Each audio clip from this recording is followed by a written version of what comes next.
नमस्कार,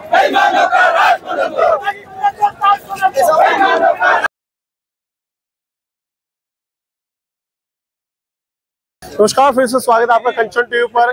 SC ST के आरक्षण पर पूरे देश में बवाल है, पूरे देश में भारत बंद बुला लिया गया है। तो जब SC और ST की बात अगर चले तो उस वक्त अगर सोनिया तंवर से जिक्र ना आए तो यह सब बेमानी होगा। तंवर साहब फिर से आंदोलन में उतर पड़े आप।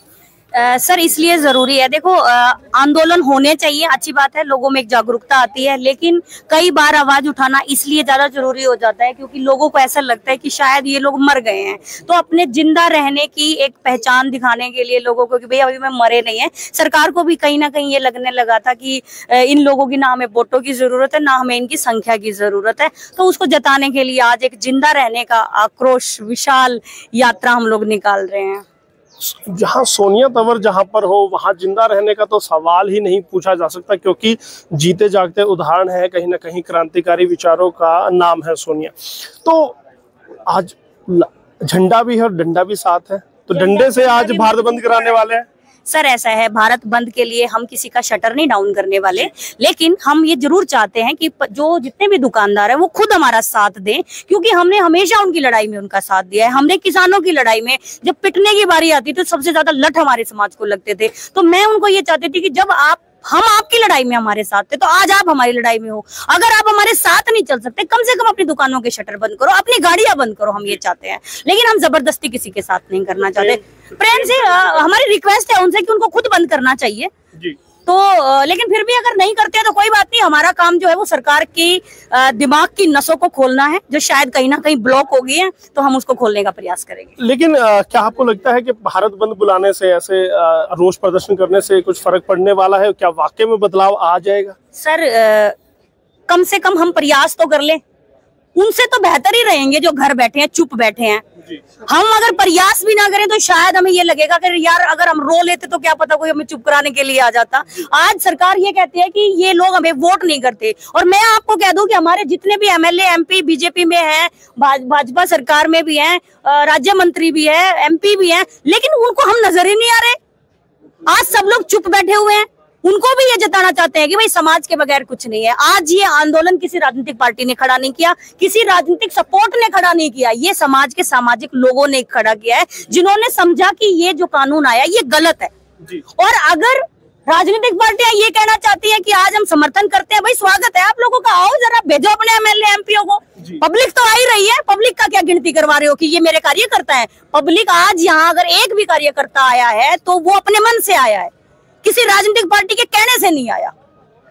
करनाल में उम्मीद की जा रही थी कि जब ये भारत बंद का कार्यक्रम होगा तो बड़ा जोरदार होगा, लेकिन आपने भी कहा कि राजनीतिक नहीं होगा, लेकिन दो धड़ों में कार्यक्रम बट्टा दिखाई देता है। एक तो सोनिया इसलिए खड़े हैं कि वहाँ पर भीड़ बहुत ज्यादा हो गई थी, अंदर हजारों लोग बैठे हुए हैं और छाया के लिए एक पेड़ मिला था, इसलिए यहाँ पर बैठे। बिल्कुल भी दो धड़े नहीं है, एक है चमार, एक है आज तो एक है नहीं, एक है जी, एक है।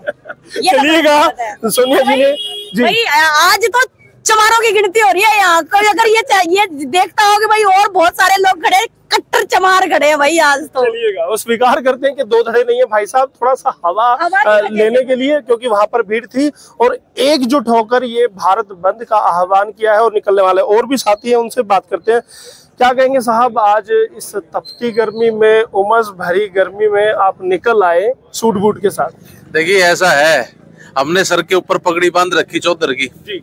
और दूसरा ऊपर वाले ने भी मेहर कर दी, ठंडी कर दी, तो गर्मी तो खत्म होगी। और जिसकी गर्मी निकलनी थी वह निकल ली। अब तो चमारों की गर्मी दिखनी है सड़कों के ऊपर। आज पूरा इंडिया और विदेशों में देख लो, नीला नीला झंडा दिखने लग रहा है जी। ये गुरु रविदास जी के भगत हैं, उनके बच्चे हैं, तो ये किसी भी कीमत पे पीछे हटने वाले नहीं है। और रही बात माननीय सुप्रीम कोर्ट की, पहले भी गलत फैसले लिए, उसको हमने पीछे हटवाया, और ये भी गलत फैसला लिया है, इसको भी हम कैंसिल करवा के रहेंगे।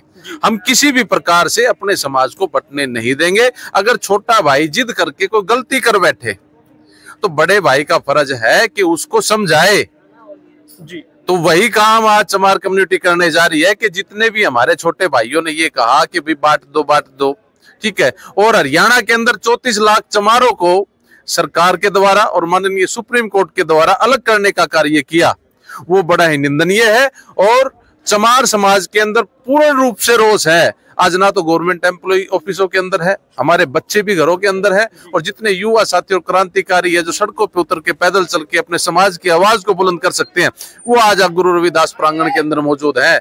आज हम सरकार को ये दिखाएंगे कि हरियाणा सरकार के अंदर जो नायब सैनी जी ने 34 लाख चमारों को दरकिनार करने का कार्य किया, आचार संहिता लगने के बाद तुगलकी फरमान सुनाया गया, वो गलत है। समाज के अंदर आक्रोश पैदा नहीं करना चाहिए सरकार को। समाज के दो धड़ों को आपस में बैठा के समझाना चाहिए कि क्या अच्छा है क्या बुरा है। अगर इतनी अच्छाई इस वर्गीकरण के अंदर है तो हमारे सामने बैठ के बातचीत क्यों नहीं करते?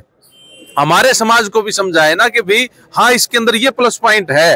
अगर सब प्लस पॉइंट है तो हम देंगे, पर हमें तो नेगेटिव लगा है सारा का सारा। बड़े से बड़े राजनीतिक के विश्लेषण है, आर्थिक विश्लेषण है, उन सभी ने ये एक सवाल है कि इतने उमस भरी गर्मी में सड़कों पर उतरने की आवश्यकता क्या थी? हरियाणा में तो चुनाव है, हरियाणा में तो बंदोबस्त वैसे भी आप कर सकते थे, किसी भी पार्टी को बना सकते हैं, किसी को भी बिगाड़ सकते हैं।